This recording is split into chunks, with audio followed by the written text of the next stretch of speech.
सभी विद्यार्थियों को नमस्कार। अपने इस YouTube चैनल पर आपका स्वागत एवं अभिनंदन।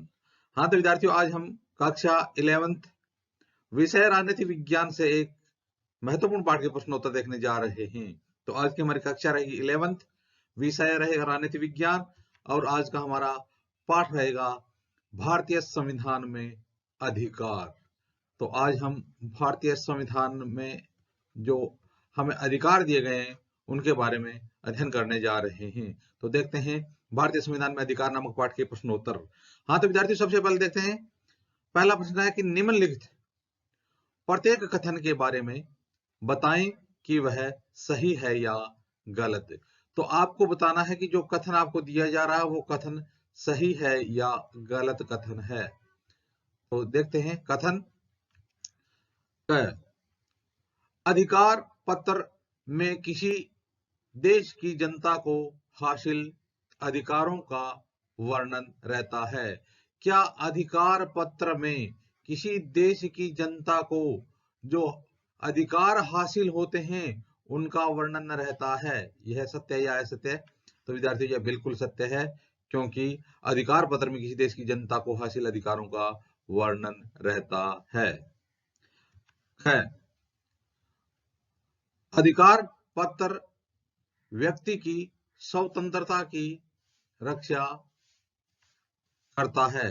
क्या अधिकार पत्र व्यक्ति की स्वतंत्रता की रक्षा करता है? तो आपको सत्य या असत्य बताना है कि क्या अधिकार पत्र व्यक्ति की स्वतंत्रता की रक्षा करता है। तो बिल्कुल सत्य, अधिकार पत्र व्यक्ति की स्वतंत्रता की रक्षा करता है। विश्व के हर देश में अधिकार पत्र होता है।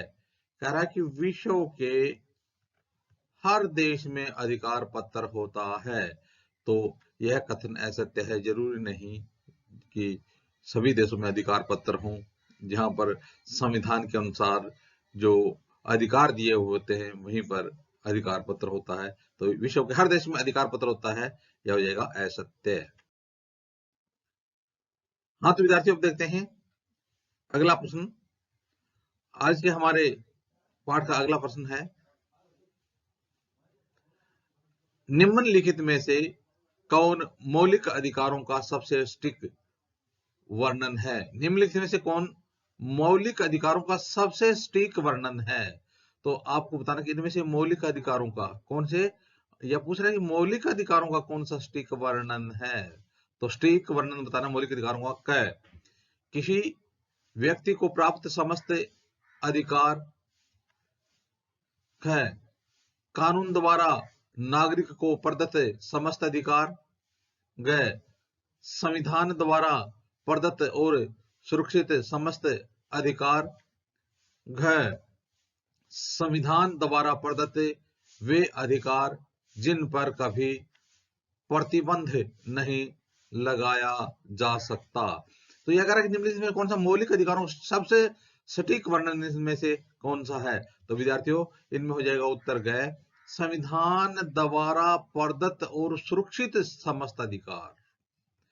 मौलिक अधिकारों का सबसे सटीक वर्णन है कि ये संविधान के द्वारा प्रदत्त होते हैं और सुरक्षित होते हैं। ये मूल अधिकार होते हैं जो। तो इसका उत्तर हो जाएगा संविधान द्वारा प्रदत्त और सुरक्षित समस्त अधिकार। यह मौलिक अधिकारों का सबसे सटीक वर्णन होगा। अंत विद्यार्थियों, अब देखते हैं अगला प्रश्न। आज के पाठ का अगला प्रश्न है,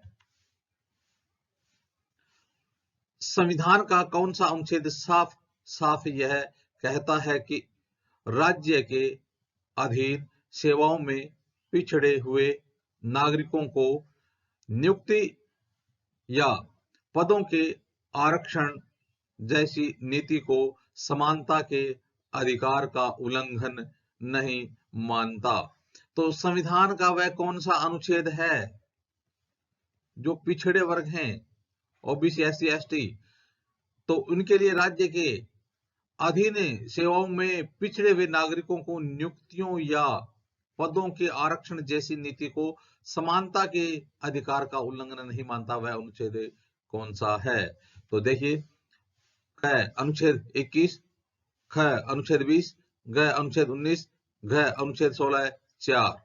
संविधान का वह कौन सा अनुच्छेद है जो साफ साफ यह कहता है कि राज्य के अधीन सेवाओं में पिछड़े हुए नागरिकों को, चाहे वो एससी हो, एसटी हो, ओबीसी हो या अन्य कैटेगरी हो, उनमें नियुक्तियां या पदों के आरक्षण जैसी नीति का समानता के अधिकार का उल्लंघन, यानी उनको आरक्षण दिया जा रहा है, समानता के अधिकार का उल्लंघन नहीं है। वह अनुच्छेद कौन सा है? तो इसका अनुच्छेद हो जाएगा अनुच्छेद 16(4). तो इसका उत्तर सही होगा अनुच्छेद 16(4). अगला प्रश्न विद्यार्थियों, निम्नलिखित स्थितियों को पढ़ें। प्रत्येक स्थिति के बारे में बताएं कि किस मौलिक अधिकार का उपयोग या उल्लंघन हो रहा है और कैसे। हाँ, तो विद्यार्थियों कह रहा है कि निम्नलिखित स्थितियों को पढ़ें। प्रत्येक स्थिति के बारे में बताएं कि किस मौलिक अधिकार का उपयोग या उल्लंघन हो रहा है और कैसे। यानी आपको बताना है कि इस स्थिति में कौन से मौलिक अधिकार का उपयोग हो रहा है या उल्लंघन हो रहा है, उल्लंघन हो रहा है तो कैसे। तो देखिए, राष्ट्रीय एयरलाइन के चालक परिचालक दल के ऐसे पुरुष जो जिनका वजन ज्यादा है, नौकरी में तरक्की दी गई, लेकिन उनकी ऐसी महिला सहकर्मियों को दंडित किया गया जिनका वजन बढ़ गया था। तो कह रहा है कि राष्ट्रीय एयरलाइन के चालक और परिचालक दल के जो ऐसे पुरुष थे जिनका वजन ज्यादा है, वजन बढ़ गया, उनको तो नौकरी में तरक्की दी गई, लेकिन उनकी ऐसी महिला सहकर्मियों को दंडित किया गया जिनका वजन बढ़ गया था। तो इस प्रकार से आपको इस स्थिति के बारे में अध्ययन करके बताना है कि इसमें कौन से अधिकार का उपयोग हुआ है या उल्लंघन हुआ है तो कैसे। तो कह रहे राष्ट्रीय एयरलाइन के चालक और परिचालक दल के ऐसे पुरुषों को तो क्या दे दिया, जिनका वजन ज्यादा था उनको क्या दे दी, नौकरी में तरक्की दे दी, लेकिन उनकी ऐसी महिला सहकर्मियों को जिनका वजन बढ़ गया उनको क्या गया, दंडित किया गया। तो आपको ऐसी स्थिति का वर्णन करना है। तो देखिए विद्यार्थियों, इस दशा में समानता के मूल अधिकार का उल्लंघन हो रहा है। तो इस दशा में समानता के मूल अधिकारों का उल्लंघन हो रहा है। क्यों? क्योंकि संविधान के अनुच्छेद 16(1) के अनुसार राज्य के अधीन किसी नियोजन या नियुक्ति से संबंधित विषयों में सभी नागरिकों के लिए समान अवसर की समानता होगी। क्यों? क्योंकि संविधान का अनुच्छेद 16(1) क्या कहता है कि राज्य के अधीन किसी नियोजन या नियुक्ति से संबंधित विषयों में सभी नागरिकों के लिए समान अवसर की समानता होगी। यहाँ पर जो महिला है उनको तो दंडित किया जा रहा है और जो पुरुष है उनको नियुक्ति दी जा रही है, तरक्की दी जा रही है। तो कहने का मतलब कि यहाँ पर जो समानता के मूल अधिकार है उनका उल्लंघन हो रहा है। हाँ तो विद्यार्थियों, अब देखते हैं अगला प्रश्न। आज के पाठ का अगला प्रश्न है, इस प्रश्न में क्या पूछा गया है? एक निर्देशक एक डॉक्यूमेंट्री फिल्म बनाता है जिसमें सरकारी नीतियों की आलोचना करता है। एक निर्देशक क्या कर रहा है? एक निर्देशक डॉक्यूमेंट्री फिल्म बनाता है और इसमें सरकारी नीतियों की आलोचना कर रहा है। तो आपको इस स्थिति को पढ़ करके बताना है कि इसमें अधिकार का उपयोग हो रहा है या नहीं हो रहा है तो कैसे।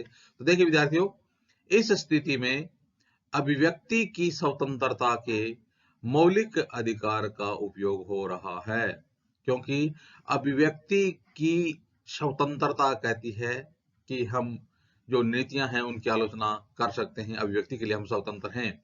तो इस स्थिति में अभिव्यक्ति की स्वतंत्रता के मौलिक अधिकार का उपयोग हो रहा है। अनुच्छेद 19(1) कौन सा? 19(1) अनुच्छेद 19(1) के अनुसार सभी नागरिकों को विचार एवं अभिव्यक्ति की स्वतंत्रता का अधिकार प्राप्त है। तो अनुच्छेद 19(1) कहता है कि सभी नागरिकों को उनकी अभिव्यक्ति व उनके विचार प्रकट करने का अधिकार प्राप्त है। एक बड़े बांध के कारण विस्थापित हुए लोग अपने पुनर्वास की मांग करते हुए रैली निकालते हैं। तो एक बड़े बांध के कारण लोगों को विस्थापित किया गया और इस विस्थापित के परिणाम स्वरूप वे लोग अपने पुनर्वास की मांग करने हेतु एक रैली निकालते हैं। तो विद्यार्थियों, ऐसी स्थिति में अनुच्छेद 2 के नागरिकों को प्रदत्त शांतिपूर्ण सम्मेलन करने की स्वतंत्रता का उपयोग हो रहा है। तो जो अनुच्छेद 2 है या अनुच्छेद सेकंड के अनुसार नागरिकों को शांतिपूर्ण सम्मेलन करने की स्वतंत्रता है। तो इस प्रकार से शांतिपूर्ण सम्मेलन या जो रैली निकाली जा रही है तो वो इसका उपयोग किया जा रहा है। आंध्र सोसाइटी आंध्र प्रदेश के बाहर तेलुगु या माध्यम के विद्यालयों चलाती है। कह रहा है कि आंध्र सोसाइटी है वो आंध्र प्रदेश के बाहर तेलुगु माध्यम के विद्यालय, यानी अपने प्रदेश के बाहर क्या अपनी भाषा को प्रचारित करने के लिए इस प्रकार से विद्यालय चलाए जा सकते हैं। तो कह रहा है कि आंध्र सोसाइटी आंध्र प्रदेश के बाहर तेलुगु माध्यम के विद्यालय चलाती है।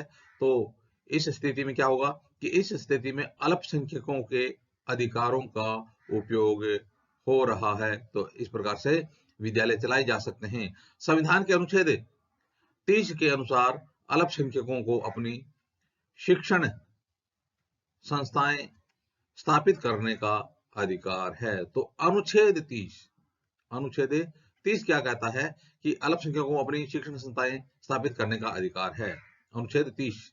तो इस प्रकार से जो अपने प्रदेश के बाहर या कहीं पर भी अपनी भाषा को प्रचार करने के लिए शिक्षण संस्थाएं स्थापित की जा सकती हैं। हाँ तो विद्यार्थियों, अब देखें अगला प्रश्न। आज के पाठ का अगला प्रश्न है, निम्नलिखित में से कौन सांस्कृतिक और शैक्षिक अधिकारों की सही व्याख्या है। तो हमें बताना कि इनमें से कौन से सांस्कृतिक और शैक्षिक अधिकारों की सही व्याख्या क्या है। शैक्षिक संस्था खोलने वाले अल्पसंख्यक वर्ग के ही बच्चे इस संस्थान में पढ़ाई कर सकते हैं। कह रहा है कि शैक्षिक संस्थान खोलने वाले जो अल्पसंख्यक वर्ग हैं उनके बच्चे ही इस संस्थान में पढ़ाई कर सकते हैं। सरकारी विद्यालयों को यह सुनिश्चित करना चाहिए कि अल्पसंख्यक वर्ग के बच्चों को उनकी संस्कृति और धर्म विश्वासों से परिचित कराया जाए। भाषाई और धार्मिक अल्पसंख्यक अपने बच्चों के लिए विद्यालय खोल सकते हैं और उनके लिए इन विद्यालयों को आरक्षित कर सकते हैं।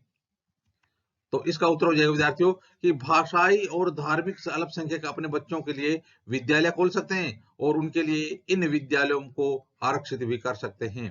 तो यह कह रहा है कि निम्नलिखित में कौन सांस्कृतिक और शैक्षिक अधिकारों की सही व्याख्या है। तो इसका अर्थ है कि भाषाई और धार्मिक अल्पसंख्यक अपने बच्चों के लिए विद्यालय खोल सकते हैं और उनके लिए इन विद्यालयों को आरक्षित भी किया जा सकता है। हाँ तो विद्यार्थियों, अब देखते हैं आज के पाठ का अगला प्रश्न। आज के पाठ का अगला प्रश्न है, इनमें कौन मौलिक अधिकारों का उल्लंघन है और क्यों। तो आपको बताना कि इनमें कौन से मौलिक अधिकारों का उल्लंघन है और कैसे। तो देखिए, क्या न्यूनतम दे मजदूरी नहीं देना। न्यूनतम जो मजदूरी तय की रखी है उस मजदूरी को यदि न्यूनतम मजदूरी नहीं दी जाती है तो कौन से अधिकारों का उल्लंघन हो रहा है। तो देखिए विद्यार्थियों, यह हो रहा है शोषण के विरुद्ध संवैधानिक अधिकारों का उल्लंघन हो रहा है। तो शोषण के विरुद्ध संवैधानिक अधिकार का उल्लंघन है। न्यूनतम मजदूरी, यदि किसी से मजदूरी करवाई जाती है और उनको न्यूनतम जो मजदूरी तय होती है वो नहीं दी जाती है तो शोषण के विरुद्ध संवैधानिक अधिकार का उल्लंघन होता है। खैर, किसी पुस्तक पर प्रतिबंध लगाना, यदि किसी पुस्तक पर प्रतिबंध लगाया जाए तो कौन से अधिकार का उल्लंघन होता है। तो इस उदाहरण में विचारों की अभिव्यक्ति की स्वतंत्रता का उल्लंघन होता है। तो किसी पुस्तक पर यदि प्रतिबंध लगाया जाता है, पुस्तक पर प्रतिबंध लगाया जाता है तो कौन से मूल अधिकार का उल्लंघन होता है। तो विचारों की अभिव्यक्ति की स्वतंत्रता का उल्लंघन होता है। विचारों की अभिव्यक्ति की स्वतंत्रता का उल्लंघन होता है। 9 बजे रात के बाद लाउड स्पीकर बजाने पर रोक लगाना, यानी रात को 9 बजे के बाद लाउड स्पीकर है उसको बजाने पर पूरा रोक रहेगा, तो रोक रहेगी। तो ऐसी स्थिति में इस उदाहरण में किसी भी मूल अधिकार का उल्लंघन नहीं होता है। यानी 9 बजे रात के बाद, तो रात को 9 बजे के बाद यदि लाउड स्पीकर बजाने पर रोक लगाई जाती है तो ऐसी स्थिति में किसी भी मूल अधिकार का उल्लंघन नहीं होता है। भाषण तैयार करना, तो भाषण तैयार करना, इसमें इस उदाहरण में किसी मूल अधिकार का उल्लंघन नहीं होता है। यदि कोई अपना भाषण तैयार करता है तो ऐसी स्थिति में भी किसी मूल अधिकार का उल्लंघन नहीं होता है।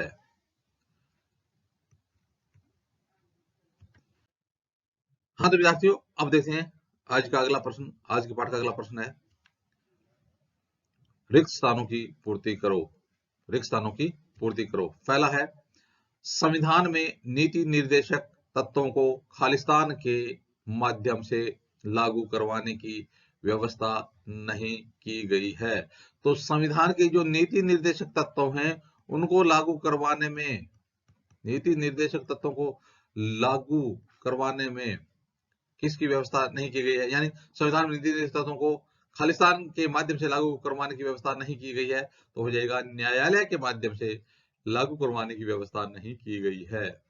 तो संविधान में जो नीति निर्देशक तत्व है उसको किसके माध्यम से लागू करवाने की व्यवस्था नहीं की गई है, न्यायालय के माध्यम से लागू करने की व्यवस्था नहीं की गई है। अगला रिक्त स्थान है विद्यार्थियों, डॉक्टर भीमराव अंबेडकर ने संवैधानिक उपचारों के अधिकार को संविधान के खालिस्तान और खालिस्तान की संज्ञा दी है। डॉक्टर भीमराव अंबेडकर ने संवैधानिक उपचारों का अधिकार, बहुत महत्वपूर्ण अधिकार है, संवैधानिक उपचारों, संवैधानिक उपचारों का अधिकार, तो कह रहा है कि इस अधिकार को संविधान के खालिस्तान और खालिस्तान की संज्ञा दी है। तो डॉक्टर भीमराव अंबेडकर ने संवैधानिक उपचारों के अधिकार को संविधान के हृदय और आत्मा की संज्ञा दी है। किसकी संज्ञा दी है? हृदय और आत्मा की संज्ञा दी है। अगला रिक्त स्थान विद्यार्थियों, संपत्ति का अधिकार खालिस्तान अधिकार है। संपत्ति का अधिकार कौन सा अधिकार है? तो हो जाएगा कानूनी अधिकार है। संपत्ति का अधिकार एक कानूनी अधिकार है। संपत्ति का अधिकार खालिस्तान अधिकार है, तो संपत्ति का अधिकार एक कानूनी अधिकार है। मूल अधिकार अब नहीं रहा है क्योंकि मूल अधिकार से इसको हटा दिया गया है। अगला प्रश्न है, खालिस्तान आदेश के द्वारा न्यायालय किसी गिरफ्तार व्यक्ति को न्यायालय के सामने प्रस्तुत करने का आदेश देता है। तो कौन से आदेश के तहत न्यायालय किसी गिरफ्तार व्यक्ति को न्यायालय के सामने प्रस्तुत करने का आदेश देता है? तो इसका हो जाएगा बंदी प्रत्यक्षीकरण। बंदी प्रत्यक्षीकरण आदेश के द्वारा, बंदी प्रत्यक्षीकरण आदेश के द्वारा न्यायालय किसी गिरफ्तार व्यक्ति को न्यायालय के सामने प्रस्तुत करने का आदेश देता है। इस प्रकार से विद्यार्थियों, आज हमने भारतीय संविधान में जो अधिकार है उनके बारे में अध्ययन किया। आज की हमारी कक्षा थी 11th और विषय था राजनीति विज्ञान। तो आने वाले वीडियो में भी हम इसी प्रकार से राजनीति विज्ञान संबंधित अध्ययन सामग्री देखते रहेंगे। आप भी अपने YouTube चैनल के साथ बने रहिए। वीडियो देखने के लिए धन्यवाद।